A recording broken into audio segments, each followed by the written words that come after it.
الحمد لله رب العالمين والعاقبة للمتقين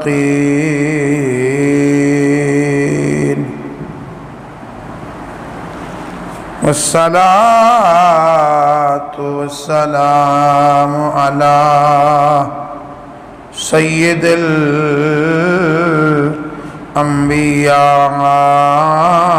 والمرسلین وعلى آلہ الطاہرین واصحابہ الساجدین وعلى سائر امتہ اجمعین.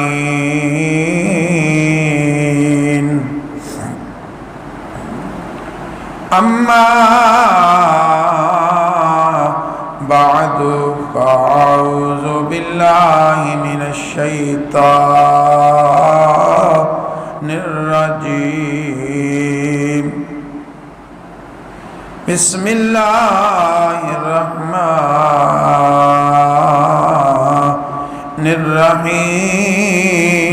الرحیم. ما کان للنبی والذین آمنوا ان یستغفروا للمشرکین ولو کانوا اولی قربا من بعد ما تبین لهم انہم اصحاب الجحیم. صدق اللہ العظیم وصدق رسولہ النبی الکریم الامین ونحن علی ذالک لمن الشاہدین والشاکرین والحمد للہ رب العالمین.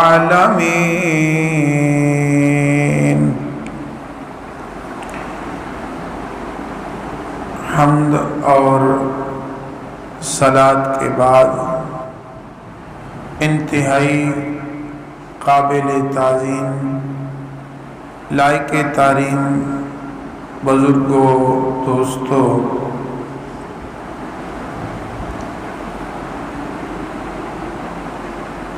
مسلمان ہمیشہ اپنی کامیابی اور کامرانی ظاہری ساز و سامان پر نہیں سمجھتا، بلکہ مسلمان کے لیے، ایک بندہ مومن کے لیے سب سے اہم چیز جو مومن کی کامیابی ہے، جس میں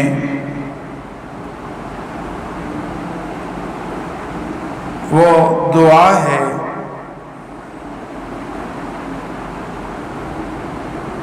اللہ کے پیارے نبی صلی اللہ علیہ وسلم نے ارشاد فرمایا کہ الدعاء سلاح المؤمن، او کما قال النبی صلی اللہ علیہ وسلم. محبوب کریم صلی اللہ علیہ وسلم فرماتے ہیں کہ دعا مومن کا اسلحہ ہے، دعا مومن کا ہتھیار ہے.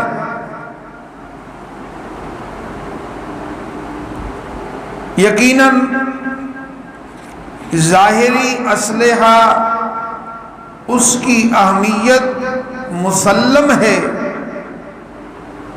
اس سے انکار نہیں ہے،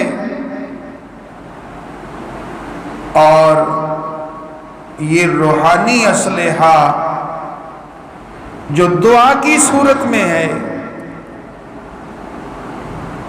بدر میں اس میں کوئی شک نہیں کہ اللہ کے محبوب صلی اللہ علیہ وسلم کے جانثاروں نے اپنی جرت و بہادری کا مظاہرہ کیا، اپنی جواں مردی اور اپنی قوت کا مظاہرہ کیا، اپنے ایمان کی پختگی کا اظہار کیا، مگر وہاں پر سب سے جو اہم چیز تھی وہ اللہ کے نبی صلی اللہ علیہ وسلم کا دعا کرنا تھا، حضور کی دعا تھی۔ اور ایک مقام پر تو یوں بھی فرمایا کہ الدعاء مخ العبادہ، دعا جو ہے یہ عبادت کا مغز ہے۔ بہت سے لوگ ہمارے ایسے ہوتے ہیں، بہت سے ساتھی ہمارے نمازی ایسے ہوتے ہیں، وقت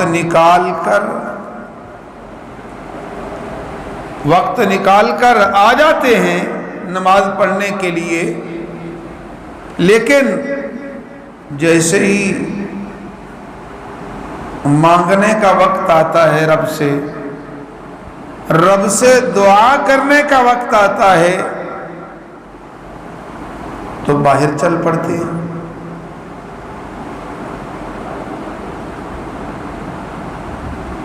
ہمیں بھیک مانگنے سے شرم آنی چاہیے، کسی کو دھوکہ دینے سے شرم آنی چاہیے، کسی کے ساتھ فریب کرنے سے ہمیں شرم آنی چاہیے، کسی کا حق کھانے سے ہمیں شرم آنی چاہیے، کسی کا مال لوٹنے سے شرم آنی چاہیے، کسی کے ذات پر ڈاکہ مارنے سے، کسی کے مال پر ڈاکہ مارنے سے شرم آنی چاہیے، مگر رب سے مانگنے میں شرم نہیں ہونی چاہیے۔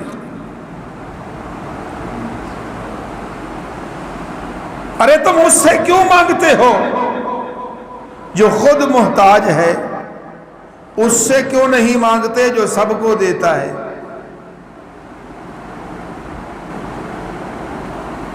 سب کی جو ضرورتیں پوری کرتا ہے، اس سے کیوں نہیں مانگتے؟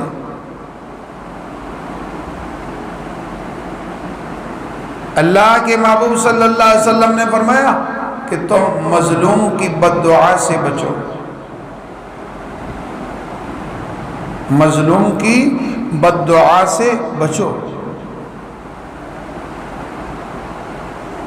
مظلوم زبان سے بد دعا نہ بھی دے، لیکن جو وہ سرد سانس نکالتا ہے اس کی وہ سانس بھی کمال رکھتی ہے، رب کی بارگاہ میں پہنچنے میں تاخیر نہیں کرتی۔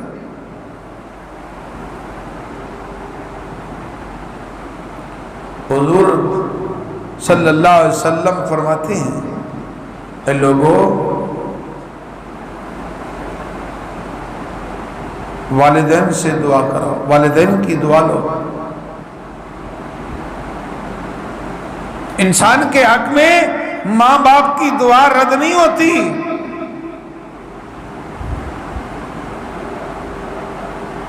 ماں باپ کی دعائیں بندے کے حق میں قبول ہوتی ہیں۔ یہی وجہ ہے کہ انسان ماں باپ کی دعا سے بہت کامیابیاں، کامرانی حاصل کرتا ہے، کہاں سے کہاں پہنچ جاتا ہے۔ 3 قسم کے لوگ ہیں جن کی دعائیں رد نہیں ہوتی، اور ان کی دعائیں لینی چاہیے، ان کی دعائیں لینی چاہیے۔ ماں باپ کی دعا کوشش کریں کہ آپ ان کو راضی کریں کہ وہ خوش ہو کر آپ کو دعا دیں، اور کبھی کہہ کر، ان کو کہہ کر کہ امی جان میرے حق میں دعا فرمائیں۔ والد محترم کو کہہ کر کہ ابو جی میرے لیے دعا فرمائیں۔ میرے دوستو، میں اس بات کے خلاف نہیں ہوں کہ اللہ والے اولیاء اللہ ان کی سنتا ہے، وہ اللہ کے دوست ہیں، ان کے پاس جانا چاہیے۔ لیکن کتنے ہی بد نصیب وہ بھی ہیں، ایسے لوگ ہمارے معاشرے میں پائے جاتے ہیں جو اپنے پیر پر تو جا کر خرچ کر دیتے ہیں، لیکن گھر میں موجود جو ان کا کنبہ ہے، جو ان کے والدین ہیں، جو ماں ہے، باپ ہے، وہاں خرچ کرنے کے لیے وہ سوچتے ہیں۔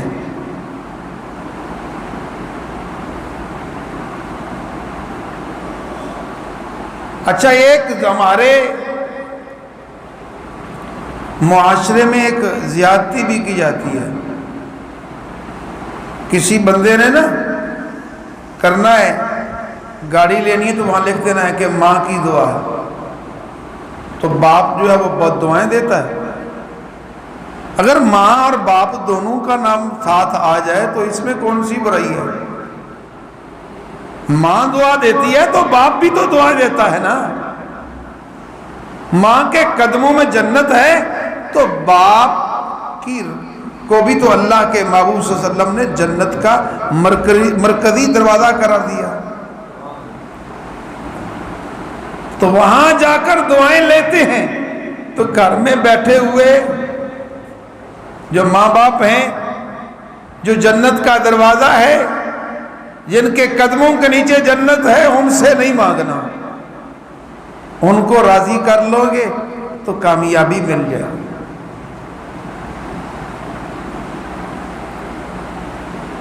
دوسرے شخص جس کی دعا اللہ رد نہیں کرتا وہ مسافر ہے۔ وہ مسافر ہے، مسافر کی دعا اللہ تعالیٰ رد نہیں کرتا۔ لیکن عجیب الٹی چال ہے ہمارے ہاں تو۔ اگر پتا ہو نا کہ یہ بندہ مسافر ہے، یہاں کا نہیں ہے، اس کو لوٹنے میں کسر نہیں چھوڑتے۔ پھر ہم لوگ کہتے ہیں اس نے پھر کون سا آنا ہے، اس نے کون سا آنا ہے۔ وہ 10-12 روپے والی روٹی بھی اس سے 50 روپے لے لی جاتے ہیں۔ اس نے تو پھر تو آنا نہیں ہے، چلو جو کچھ ہو سکتا ہے اب کر لو۔ یعنی مسافر کی بجائے اس کے کہ دعائیں لیتے، اس کی بد دعا لینے کے لیے ہم تیار ہو جاتے ہیں۔ تیسرے، چھوٹے بچے جو نابالغ ہیں، یاد رکھیں جو نامہ اعمال میں گناہ کی جو تحریر ہے، گناہ جو لکھا جاتا ہے وہ بلوغت کے بعد ہے۔ بلوغت سے پہلے اگر چھوٹا بچہ کوئی غلطی کر بھی لینا تو اس عمل کو لکھا نہیں جاتا، لیکن اگر کوئی اچھا کام کرے تو اس کا اجر برباد نہیں جاتا۔ ماں باپ کی بھی دعائیں لو اور مسافروں کی بھی دعا قبول کرو، چھوٹے بچوں سے بھی دعائیں وصول کرو، کیونکہ یہ دعائیں رد نہیں ہوتی۔ اسی طرح اولاد کا بھی حق ہے کہ وہ ماں باپ کے لیے دعائیں کریں۔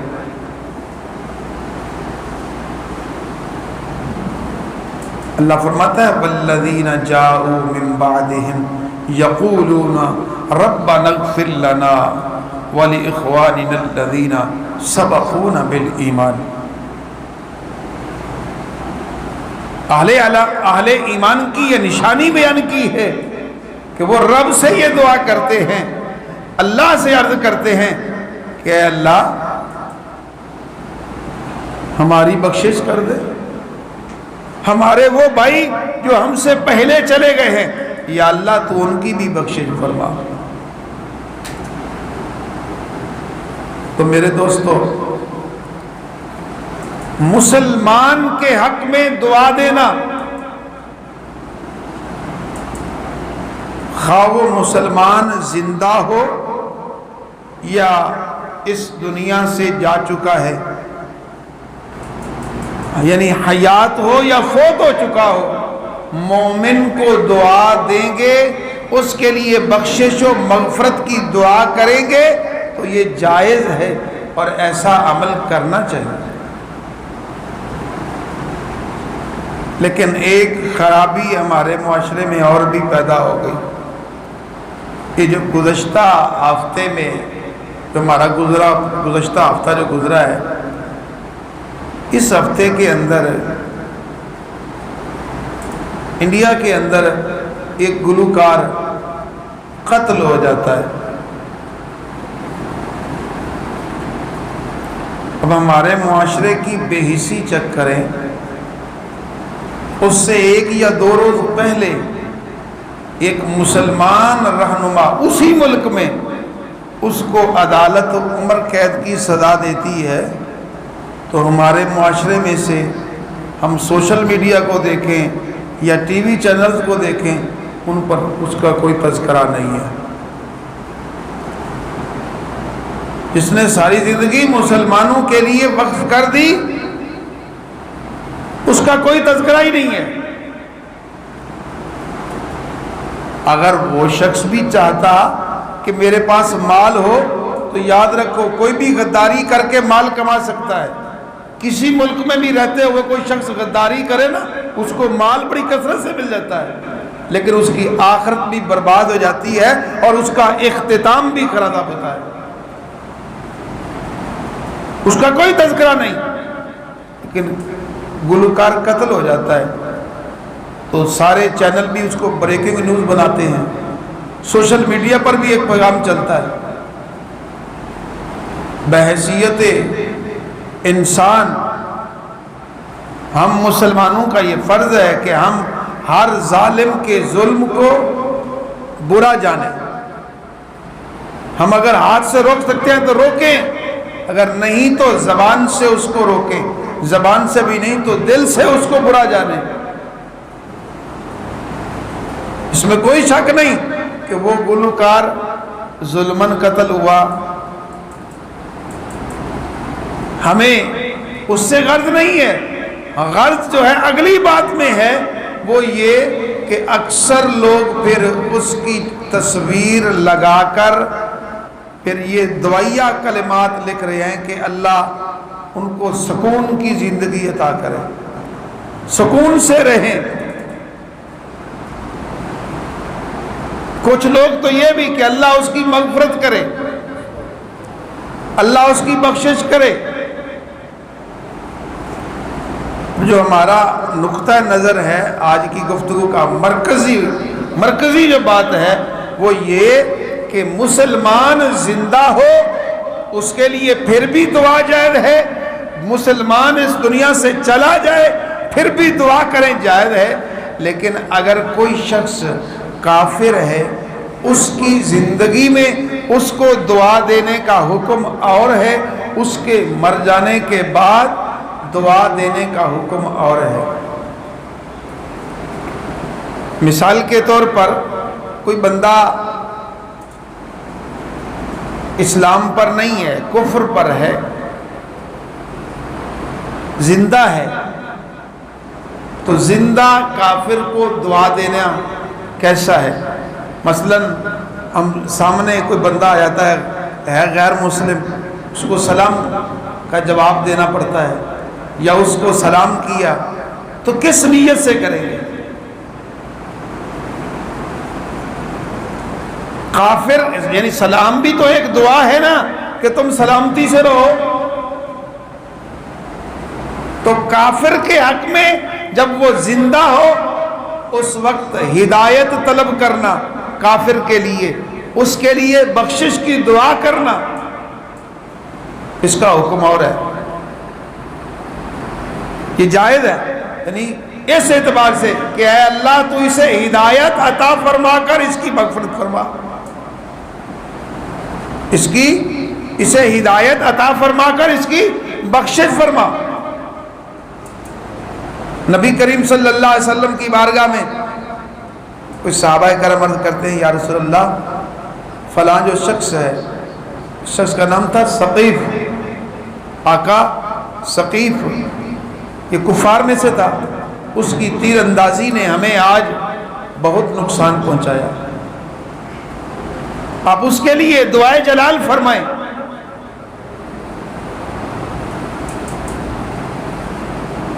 اب جب یہ کہا گیا نا تو لوگوں نے سوچا کہ اب اللہ کے محبوب دعا کریں گے تو اب اس کے لیے کوئی راستہ نہیں بچے گا، وہ ہلاک ہو جائے گا۔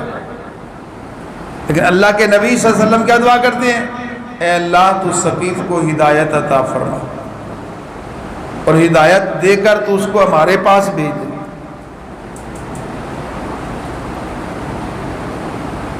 نبی کریم صلی اللہ علیہ وسلم دعا مانگتے ہیں، اے اللہ تو اسلام کو قوت عطا فرما۔ کس کے ذریعے؟ ابو جہل کے ذریعے یا عمر بن خطاب کے ذریعے۔ اس وقت یہ دونوں اسلام پر نہیں تھے، ابو جہل بھی نہیں تھا اسلام پر، حضرت عمر بھی نہیں تھے، کہ حضور دعا فرماتے ہیں۔ حضور کی دعا کا صلہ ہے کہ اگلے دن ہی حضرت فاروق اعظم رضی اللہ تعالیٰ عنہ حضور کی بارگاہ میں حاضر ہو کر ایمان کی دولت سے معمور ہو جاتے ہیں۔ اب جو بات سامنے آئی، ہمارے سامنے جو حاصل اور خلاصہ نکلا وہ یہ کہ اگر کوئی بندہ مسلمان حیات ہے یا مسلمان اس دنیا سے رخصت ہو گیا، اس کے لیے ہم دعائے مغفرت کریں، اس کے لیے دعائے بخشش کرتے ہیں، اس کی بلندی درجات کے لیے دعائیں کرتے ہیں، یہ جائز ہے اور کرنا چاہیے، مستحب ہے۔ اور کافر کی زندگی میں اس کی ہدایت کے لیے دعا کرنا اور ہدایت کے بعد اس کو یعنی مغفرت کی دعا کرنا یہ جائز ہے۔ لیکن اگر کوئی شخص کفر کی حالت میں اس دنیا سے چلا جاتا ہے، یعنی اس کا خاتمہ ایمان پر نہیں ہوتا، کفر پر ہوتا ہے، تو پھر اس کا کیا حکم ہے؟ کیا اس کے لیے پھر بھی بخشش کی دعا کریں؟ پھر بھی اس کے لیے مغفرت کی دعا کریں؟ یہ علیحدہ معاملہ ہے کہ اس مقتول کے ساتھ ظلم ہوا، اس کو قتل کیا گیا، یہ علیحدہ معاملہ ہے، لیکن اس کے لیے بخشش کی دعا کرنا، اور جس طرح کافر ملک کا فوجی اپنے ہی وطن کی حفاظت کرتے ہوئے مر جائے، اس کو شہید نہیں کہا جا سکتا، کیونکہ شہادت ایک ڈگری ہے، وہ صرف مسلم کے لیے ہے، مومن کے لیے ہے، غیر مسلم کے لیے نہیں ہے۔ اسی طرح دعائے مغفرت مرنے کے بعد صرف مومن کا خاصہ ہے، کافر کا خاصہ نہیں ہے۔ کافر کے لیے تو حکم یہاں تک ہے، قرآن کا فیصلہ ہے کہ اے محبوب آپ ان کے لیے نماز جنازہ بھی نہ پڑھیں اور ان کی قبر پر بھی نہ کھڑے ہوں، کافر کی قبر پر بھی کھڑے نہ ہوں۔ حضرت علی مرتضی شیر خدا رضی اللہ تعالی عنہ آپ فرماتے ہیں رأیت رجلا، میں نے ایک شخص کو دیکھا، وَهُوَ يَسْتَغْفِرُ، وہ دعا مانگ رہا تھا، دعائے مغفرت مانگ رہا تھا اپنے والدین کے لیے۔ کہا حالانکہ اس کے والدین شرک اور کفر پر مرے تھے۔ علی مرتضی شیر خدا رضی اللہ تعالیٰ عنہ فرماتے ہیں کہ میں نے دیکھا ایک آدمی وہ اپنے ماں باپ کے لیے دعائے مغفرت کر رہا تھا، حالانکہ اس کے ماں باپ کفر پر مرے تھے۔ فرماتے ہیں میں نے اسے کہا کہ تیرے وہ ماں باپ تو کفر اور شرک پر مرے تھے اور پھر تو ان کے لیے دعائے مغفرت کر رہا ہے؟ تو انہوں نے بطور دلیل کہہ دیا کہ حضرت سیدنا ابراہیم علیہ السلام نے بھی آزر کے لیے دعا کی تھی، جو کہ حضرت ابراہیم علیہ السلام کا چچا تھا. کہا وہ بھی تو شرک پر مرا تھا، تو اس لیے میں اپنے والدین کے لیے دعا مانگ رہا ہوں. علی مرتضیٰ شیر خدا رضی اللہ تعالیٰ عنہ فرماتے ہیں جب میں نے یہ بات اس کی سنی تو میں حضور کی بارگاہ میں حاضر ہوا.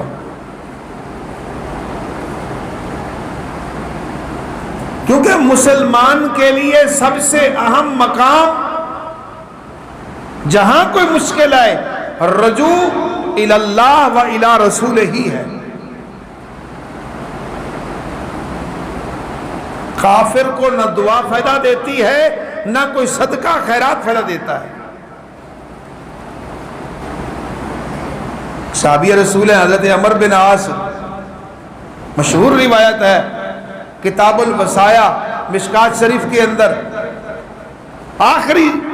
دوسری جلد کے آخری صفحے پر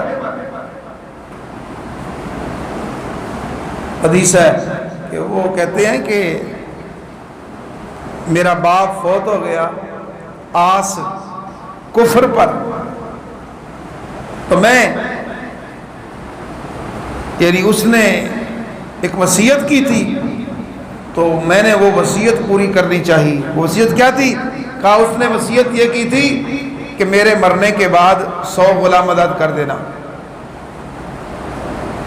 کہتے ہیں میرا ایک بھائی تھا، اس کا نام ہشام تھا، اس ہشام نے 50 غلام آزاد کر دیے. اب مجھ سے بھی مطالبہ کیا کہ تم بھی اپنے حصے کے غلام جو ہیں وہ آزاد کرو.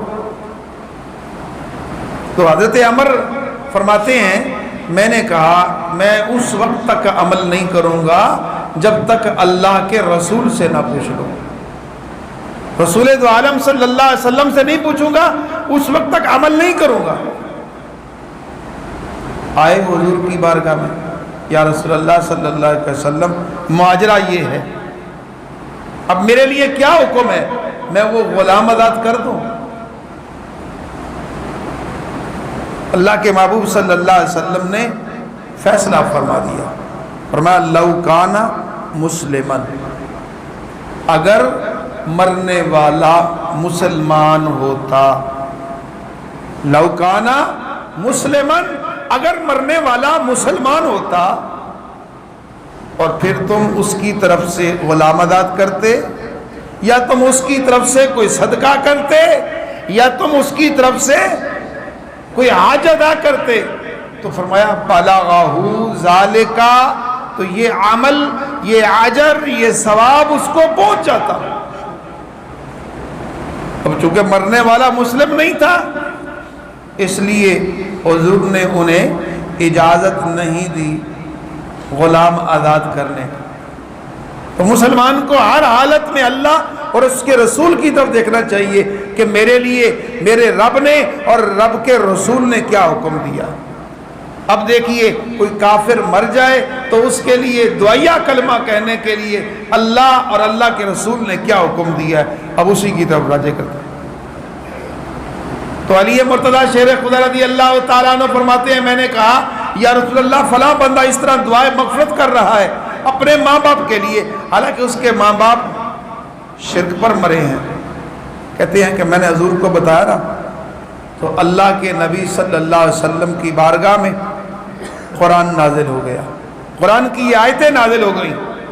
یہ جو میں ابھی آپ کے سامنے پڑھنے لگا ہوں یہ سورہ توبہ ہے، آیت نمبر 113 ہے، جس میں رب فرما رہا ہے، فرمایا ما کان للنبی والذین آمنوا، فرمایا کہ نبی صلی اللہ علیہ وسلم کے لیے بھی یہی حکم ہے اور وہ لوگ جو ایمان لائے ہیں اہل ایمان کے لیے بھی یہی حکم ہے. کیا؟ ان یستغفروا للمشرکین، کہ وہ مومنوں مشرکین کے لیے وہ بخشش کی دعا نہیں کر سکتے. ما کان للنبی، یہ نہیں ہے جائز نبی صلی اللہ علیہ وسلم کے لیے اور وہ لوگ جو ایمان لائے ان کے لیے ان یستغفروا للمشرکین، کہ وہ مشرکین کے لیے دعائے مغفرت کریں. وَلَوْ كَانُوا أُولِي قُرْبَىٰ، اگرچہ وہ ان کے قرابت دار ہی کیوں نہ ہوں، اگرچہ وہ ان کے جتنے بھی قریبی کیوں نہ ہوں، چاہے وہ کافر مرنے والا اس کا باپ ہو یا ماں ہو یا بیٹا ہو، کوئی بھی ہو، کتنا بھی قریبی ہو. کب؟ من بعد ما تبین لہم انہم اصحاب الجحیم، اس کے بعد کہ جب ان کے لیے عیاں ہو چکا ہے کہ وہ جہنمیوں میں سے ہیں. یعنی جب ان کا مرنا ثابت ہو گیا، تو مرنے تک اس نے کلمہ نہیں پڑھا، ایمان نہیں پڑھا، تو کفر پر مرا. تو جب وہ کفر پر مرا تو وہ یقیناً جنتی نہیں ہے، وہ جہنمی ہے.